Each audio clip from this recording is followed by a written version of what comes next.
Four brothers. The four brother is the best. Four brothers. Four brothers. Four brothers. Four brothers. And y'all are brothers too. Welcome to the Four Brothers Podcast. I'm Ro. Rick Starr. Check us out. Big Six. Killer King. And our guest today is John Scully. John Scully. Yes, sir. The legendary. The legendary. You want to tell a little bit about yourself?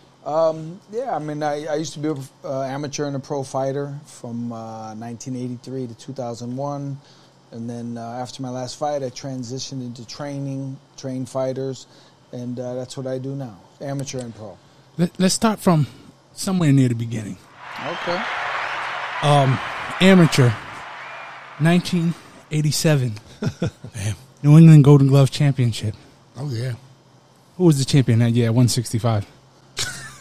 That was me. Because the story that we heard was there was another guy who was supposed to be champion that year. Yeah. 87? 87. Supposed to be. In 1987, you and Mr. Greg Towns were both the top two at 165. No, he was light heavyweight. He went to the New England. He went to the national. No, he said you he guys. was forced. He said you guys were both. He was forced to go up. He was forced to fight 178. Oh yeah. He said in the podcast, didn't he? Yeah. He said so that so you both can go up to the nationals. So he I mean, no, he fought in Southern New England at 178. Yeah, who knows? Who knows? Yeah, who knows with Greg? I never heard that until 5 seconds ago. Oh, I never heard that. we just dropped knowledge. on his episode. We don't know if his year was right because I mean he might not have the same chronological memory. The only year we were together was 87. Yeah. I mean, he was like 6'4". I doubt he was 60. He couldn't make 65. I doubt it, but I don't know. But I never heard that. No. I think we have those. What? We have those fights. Yeah, I know you have 88 because you gave me the yeah. Oh yeah, because I don't know. I don't know if I know, but I know you and Greg are on the same disc. Right. Yeah. The Golden Gloves. Yeah. That was dope. That was dope for me to watch that because I remember you as a kid, but it's different to watch it over. Right. All I remember is you not boxing anymore. Right, being a coach. And still beating motherfuckers up. Still going there and spar fucking 10 rounds off the street. Yeah. You still getting in there to spar now? Yeah. I did. I just did 12 rounds with a 23-year-old guy, like about right before I went to camp. So 2 months ago. Did you ever spar this animal? Jason? Beterbiev? Nah. It's funny. I know you're his assistant trainer. Yeah. So Well, you know what? I tell you what. Here's when I knew because I like to box guys. I still like I said. I did 12 rounds a month ago. Right, but when I first started training Arthur, going to camp, I didn't know who he was. And Bob Middleman, who's a matchmaker and a guy, and he called me out of the blue. Rob Middleman? We know him well. Okay, he called me. He's like, "Oh, what are you up to?" I said, "Oh, yeah, I'm getting ready to start working with Better Buy-Off next week." And he instantly goes, "You're not gonna spar with him, right?" And right then, I knew not to box with him because I knew for him to be that urgent, something was. Then when I saw Arthur boxing these guys. I say, yeah, at 48 or whatever I was at the time, he wasn't the guy to spar. Yeah, got to know when to hold him, know when to fold him. Right. Sure. Yeah. Yep, that probably can be the devil. It's Every time. Happened a few times, guys do not knowing their place. Right. And you like me, I like to spar with guys sometimes too, but then I say, you know what? Why? Yeah. Why? They have my respect now, Right. and I respect them. So why even go in there and fuck around? Go over there and fuck around. They mess around, whoop my ass. It'd be a bad day for me. It's just a bad day. Well, with me, like I do it just because I like it. Like yeah. I like it. But here's the thing: a lot of times I forget because I think like if I'm working with a young amateur and I'm playing with them, right? Yeah. And Yeah. and they don't know sometimes that you're playing with them, Nope. and they think that they're really doing well. Oh, yeah. And so a couple times in the last couple of years, I've had to spar with a guy again. I said, listen, let's do it again, and I'll show you the reality. Yeah. And and they learn, but everybody has to learn. I did when I was a kid. I sparred with pros, and I would do good, and I thought I was really doing something, and I think they sensed it, and they put me in my place. I've had that a few times where I sparred with someone and I worked with them, went nice and easy with them. I get out the ring and then they tell someone else to spar with them. I'm like, oh, you're disrespectful. No. Next time I spar, you want to make sure you can't spar nobody else. No, you know what? That's the culture of the gym that I love. And I had a guy, I'm not going to name him, but he's a young guy, 20, 25 years old. This was like 2 months ago. He's outside the gym, and he had amateur fights, but I never saw him as a pro prospect. And he says to me, I'm getting ready to turn pro. So I didn't mean it, but just instinctively, I was like, I don't know, man. Maybe you shouldn't go pro. And he got really mad, and he got disrespectful, like to the point where I thought I was going to punch him right in his face. Like, it got to the point where he was being and I said, you know what? I said, we could go in the gym right now. You're 25, I'm 50. I was 53 at the time, and I'll make you quit, guaranteed. Yeah. And he was sure that wasn't going to happen. And I actually, here's when I knew it was going to be something, because I was training a guy, a personal training client. So I had to train the guy first. So that means this kid had to wait an hour for the sparring. Well, he waited, and he loosened up the whole hour. And every once in a while, I'm looking over at him. I said, wow, this guy, he's serious. But, but all right, let's see what happens. And I didn't try to hurt him. I wouldn't do that. But I wasn't going to let him hurt me.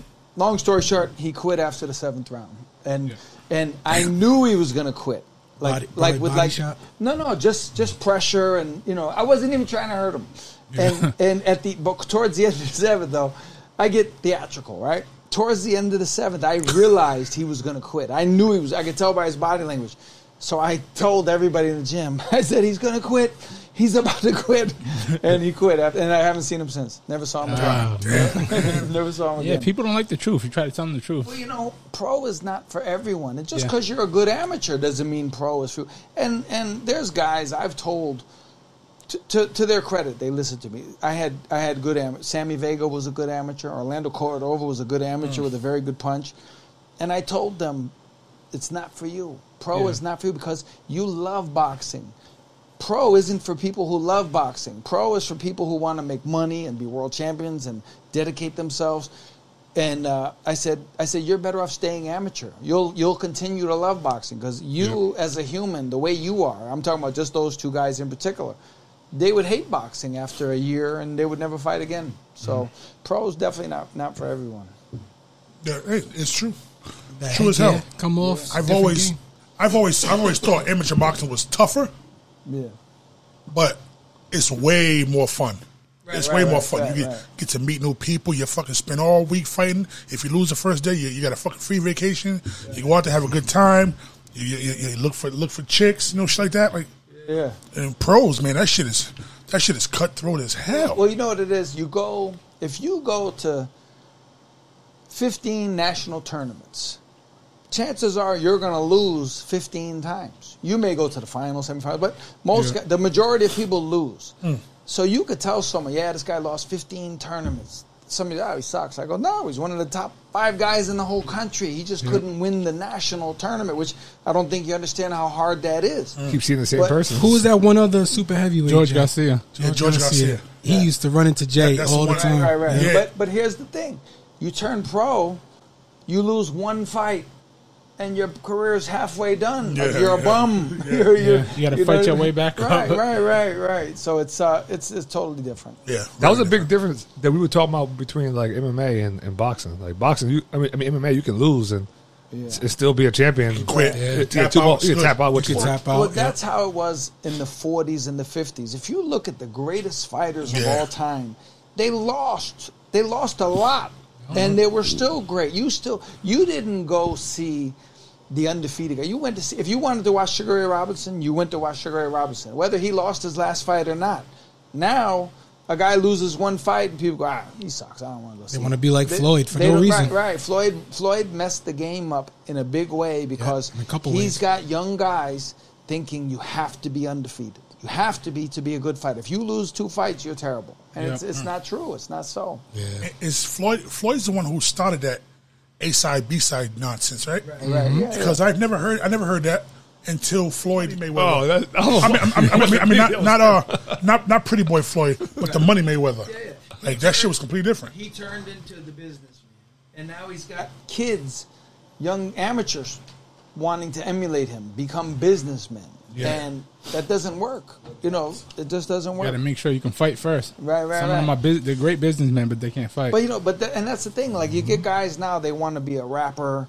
They want to have a clothing line. You know, while they're fighting, they want to have a clothing line. They want to have a record label. You know, concentrate about Adrian on Broner. fighting. Right. Be nice. I mean, you're not wrong, but you didn't have to say it. Concentrate on professional boxing, because for the majority of pro fighters, it's hell. Like professional boxing is difficult. You know, Floyd made it look so easy that these guys thinking they can do it too, and they can't. And Floyd, he fooled everybody because he portrayed his image like he didn't work hard. Right. Like I seen him doing sit-ups and he's eating Cheetos.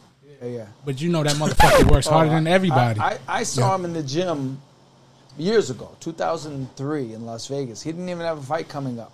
And he sparred. He did the heavy bag, and he went right to the jump rope. Then he went sparring. He sparred, and I remember, if you remember Cornelius Locke. He sparred like 12 rounds straight with no 30-second break. And then as soon as the sparring was over, he got out of the ring. There was no talking. He changed his gloves. He got on the bag. So he did like 25 rounds straight through. Greg Kyler, who was my boxer at the time, he was in awe. Like, it was a beautiful thing for Greg to see, because Greg needed to see what real training was like. And Floyd, I give him credit. He was a beast in the gym. That's what they need to copy. They're copying the wrong stuff. I think Broner did that. He copied the wrong stuff. He's really out at the parties drinking and all of that. Yeah. When he had the talent. Yeah, for sure. His mind wasn't right. Floyd used to put running shoes in the limo, and he would send them home in the limo, and he would put his sneakers on and run home. Yeah. Broner wasn't doing that. Wash my teeth up, wash my face. Start my day. Wake up, get up, stretch my legs. Eat some breakfast, milk and eggs. Brush my teeth up, wash my face. Throw my clothes on, start my day. Wake up, I can smell the smoke from the bacon. Let's go, see the sun shining from the windows. Okay, I know that today'll be a good day. Okay, I know that today'll be a good day. A, B, C, 1, 2, 3. Drink some water, brush my teeth, get out of bed and I stretch. Bet my hair is a mess. Look through my clothes for a fit. Anything I do is drip. Feel like a kid when I'm tick-tocking. I still keep it real as it is. I show my age, I don't switch often. I'm just as a dad as it gets. Try taking naps with my kids talking. I'm guessing this life how it is. And I can't wait for the weekend. Keep jammies on like I'm a kid. Wake up, get up, stretch my legs. Eat some breakfast, milk and eggs. Brush my teeth up, wash my face. Throw my clothes on, start my day. Wake up, I can smell the smoke from the bacon. Let's go, see the sun shining from the windows. Okay, I know that today'll be a good day. Okay, I know that today'll be a good day. Feel good, feel great, can't complain. Look out my window, see birds and planes. Sun's out, some clouds, it might rain. Siblings on my nerves again. Summertime, go for a swim. Wintertime, go grab a sled. Spring, I might need an umbrella. Fall back in school with my friends. Attitude change like the weather. My mom tell me it never ends. Like clocks, we evolve in a circle. Every 12 months we do it again. Wake up, get up, stretch my legs. Eat some breakfast, milk and eggs. Brush my teeth up, wash my face. Throw my clothes on, start my day. Wake up, get up, stretch my legs. Eat some breakfast, milk and eggs. Brush my teeth up, wash my face. Throw my clothes on, start my day. I don't know Greg Kyler. I don't think you probably wasn't old enough. You probably seen who's at all the little